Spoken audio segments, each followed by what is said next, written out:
वैदिक कालीन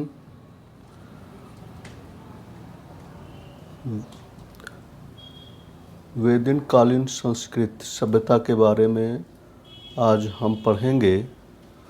विशेष रूप से आर्यों के मूल निवास के बारे में विद्वानों के अलग अलग मत हैं कि आर्य भारत के हैं या बाहर से आए हैं, कि आर्य भारत के निवासी हैं।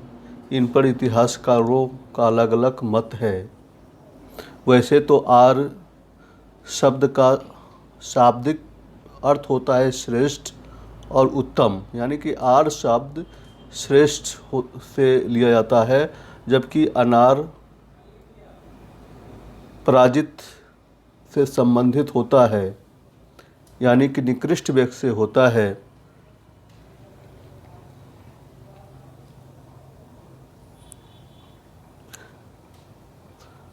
आर्य शब्द में ऋग्वेद में आर्य शब्द लगभग 33 बार प्रयोग हुआ है। ऋग्वेद में आर्य शब्द का 33 बार उल्लेख हुआ है।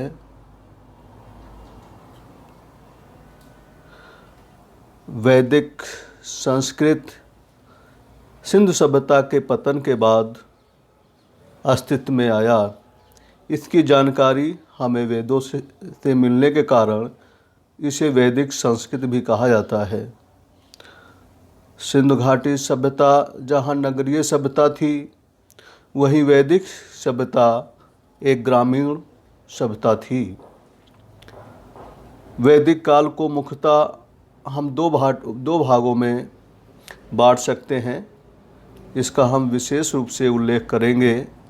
ऋग्वैदिक काल 1500 ईसा पूर्व से लेकर 1000 ईसा पूर्व, मतलब ऋग्वेद काल में हम 1500 लेकर 1000 ईसा पूर्व में उसका अध्ययन करेंगे। उत्तर वैदिक काल को हम 1000 से 6000 ईस्वी के बीच में हम पढ़ेंगे। ऋग्वेद का यह काल निर्धारण इतिहासकार विंटरनित्ज ने निर्धारित किया है। विंटरनित्ज ने निर्धारित किया है ऋग्वैदिक काल 1500 से लेकर 1000 ईसा पूर्व और उत्तर वैदिक काल को 1000 से लेकर 600 ईसा पूर्व में निर्धारित करने वाले इतिहासकार विंटरनित्ज को माना जाता है। सर्वप्रथम विद्यार्थियों आर्यों के मूल निवास स्थान के बारे में हम पहले संक्षेप में पढ़ लेते हैं, बाद में इसका विस्तार पढ़ेंगे। मैक्स मूलर जैसे विद्वान आर्यों का मूल निवास स्थान मध्य एशिया और बैक्टीरिया को मानते हैं।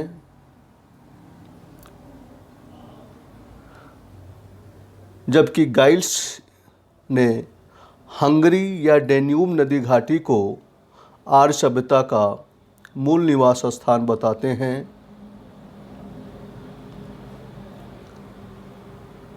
पेनकाहल्ट ने आर्यों का मूल निवास स्थान जर्मन के स्कैंडिनेविया नामक स्थान को बताते हैं।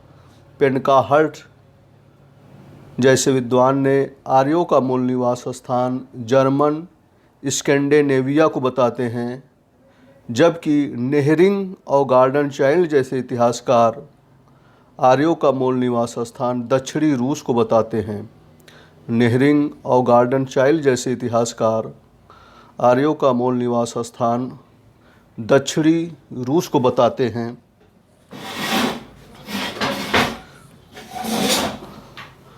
जबकि महान क्रांतिकारी उग्रवादी विचारधारा के समर्थक महाराष्ट्र के रहने वाले बाल गंगाधर तिलक ने आर्यों का मूल निवास स्थान उत्तरी ध्रुव को माना है। स्वतंत्रता आंदोलन में बाल गंगाधर तिलक का योगदान काफ़ी रहा है। उन्होंने कहा था, स्वतंत्रता मेरा जन्मसिद्ध अधिकार है और मैं इसे लेकर रहूँगा। इन्होंने राष्ट्रीय आंदोलन में ये क्रांतिकारी विचार दिए, जिससे प्रेरणा लेकर क्रांतिकारियों ने देश की आज़ादी में महत्वपूर्ण भूमिका निभाई। वही बाल गंगाधर तिलक हैं जिन्होंने आर्यों का मूल निवास उत्तरी ध्रुव को माना है।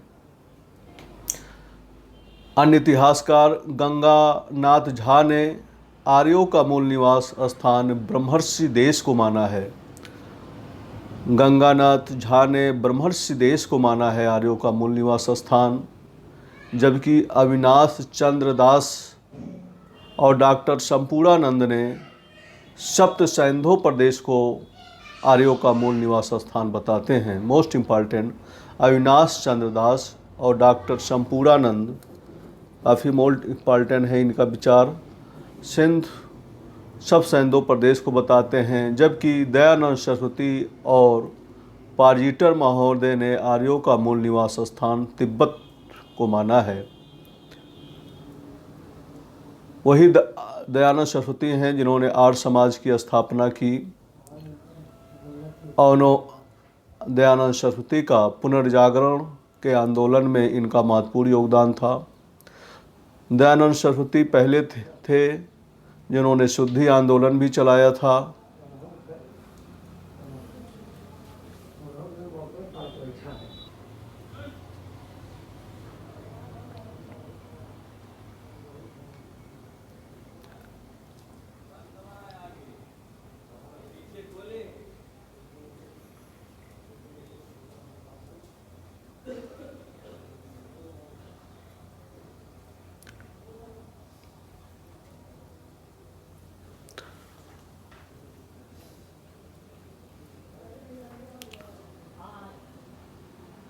दयानंद सरस्वती और पार्जिटर ने तिब्बत को आर्यों का मूल निवास स्थान बताते हैं, जबकि NCERT में आर्यों का मूल निवास स्थान आल्पस पर्वत के पूर्व में यूरेशिया को माना है।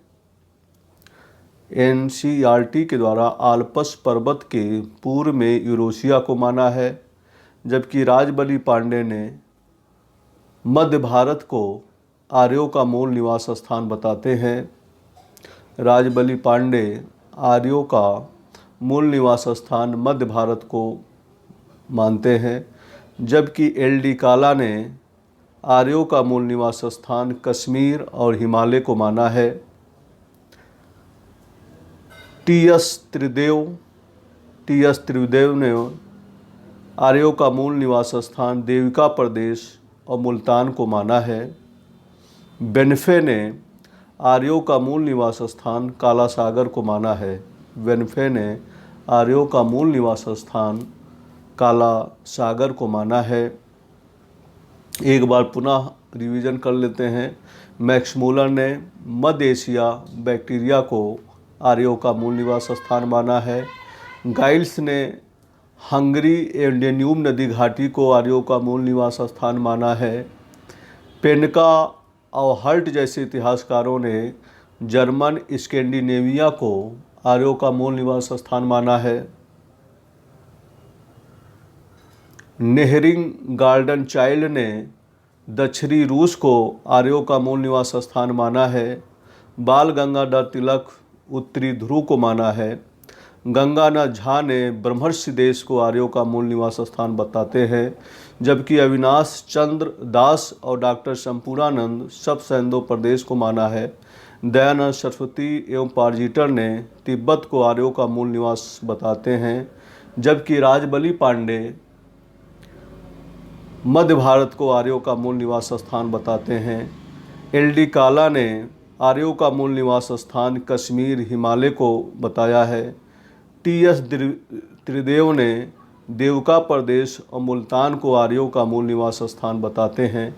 बेनफे ने काला सागर को आर्यों का बताया है, आर्यों का मूल निवास स्थान बताया है।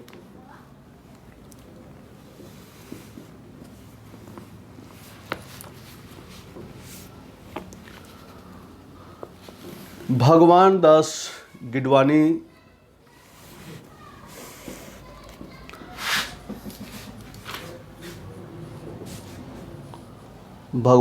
गिडवानी ने अपनी पुस्तक रिटर्न ऑफ द आर्यंस में आर्यों का मूल निवास स्थान भारत को माना है। भारतीय इतिहासकार भगवान दास गिडवानी ने अपनी पुस्तक रिटर्न ऑफ द आर्यंस में आर्यों का मूल निवास स्थान भारत को ही माना है। बाल गंगाधर तिलक की पुस्तक Arctic home in the Vedas में आर्यों का मूल निवास स्थान उत्तरी ध्रुव को माना है। वहीं पर बाल गंगाधर तिलक की पुस्तक Arctic home in the Vedas में आर्यों का मूल निवास स्थान उत्तरी ध्रुव को माना है। इतिहासकार जेसी रोड ने आर्यों का मूल निवास स्थान मध्य प्रदेश बैक्टीरिया को माना है। जेसी रोड ने आर्यों का मूल निवास स्थान मध्य एशिया बैक्टीरिया को माना है।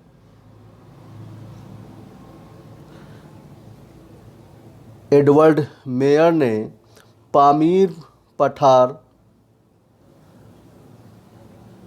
एवं ब्राडेनस्टाइन ने यूराल पर्वत के दक्षिण में किर्गिज स्टेप्स मैदान को आर्यों का मूल निवास स्थान माना है।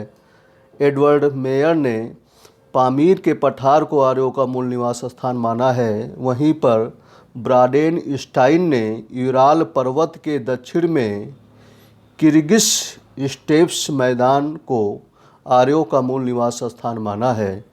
विशेष रूप से अधिकांश इतिहासकार मैक्स मूलर के बात का समर्थन करते हैं और आर्यों का मूल निवास स्थान मध्य एशिया को ही माना जाता है। यानी कि सभी इतिहासकार आर्यों के मूल निवास स्थान को मध्य एशिया से ही बताते हैं और इस प्रकार आर्यों का मूल निवास स्थान मैक्स मूलर के बात का सभी इतिहासकार समर्थन करते हैं।